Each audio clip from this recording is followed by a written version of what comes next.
Ok, il peut aussi s'avérer que votre entreprise travaille les samedis. Parce que dans cette fonction série jours ouvrés, Excel considère samedi et dimanche comme des jours fériés.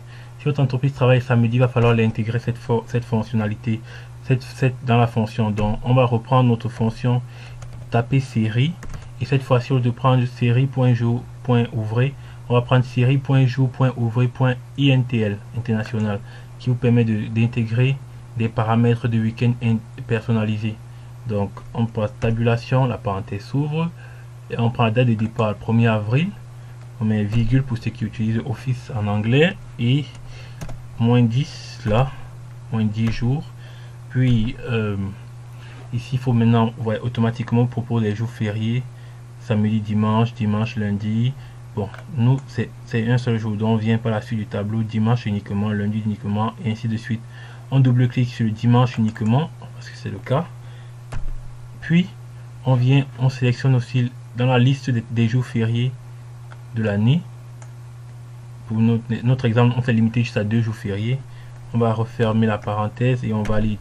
Vous verrez que là maintenant, en revenant 10 jours en arrière, on est au 20 mars. Pourtant tout à l'heure, on était au 16 mars. Puisque là, on a intégré tous les samedis comme des jours ouvrés. Donc on s'est rapproché de la fin du mois pour débuter notre campagne. Et bon, par ailleurs, nous pouvons aussi calculer la différence entre deux dates. Prenons par exemple dans cette fonction, dans cette partie, moi comme j'ai un Excel en anglais, on commence par le mois, en fait, après le jour, puis l'année. Donc là, je vais le reparamétrer. La fin du mois d'avril finit le 30. Bon, je vais le reparamétrer pour qu'il puisse me donner en fait en français, ça puisse s'afficher en français. Donc c'est CTRL 1 pour aller dans format, le raccourci rapide.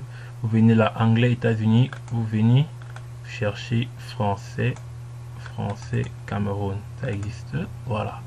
Et là vous validez OK, là 30 avril 2018 sans problème. Pour avoir le nombre de jours ouvrés entre le début et la fin du mois d'avril, on fait cette fois-ci, ce n'est pas série mais c'est NB pour nombre.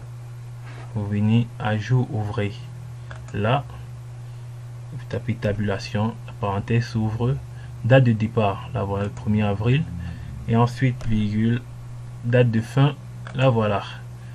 Donc on peut ça limiter là. Ici non, on peut ajouter nos jours fériés du calendrier. Il faut avoir une liste comme celle-là. Puis on ferme la parenthèse et on valide. Donc on aura 20 jours ouvrés parce qu'il a considéré le 2 également comme un jour fermé en plus des autres week-ends, samedi et dimanche. Donc on aura 20 jours. Pour intégrer uniquement le dimanche comme jour férié, vous mettez dans même formule, mais là vous allez venir à nombre de jours ouvrés international. Ok, là vous reprenez toujours là, virgule, on vient date de fin, virgule, week-end on met dimanche uniquement, virgule, on reprend nos jours fériés.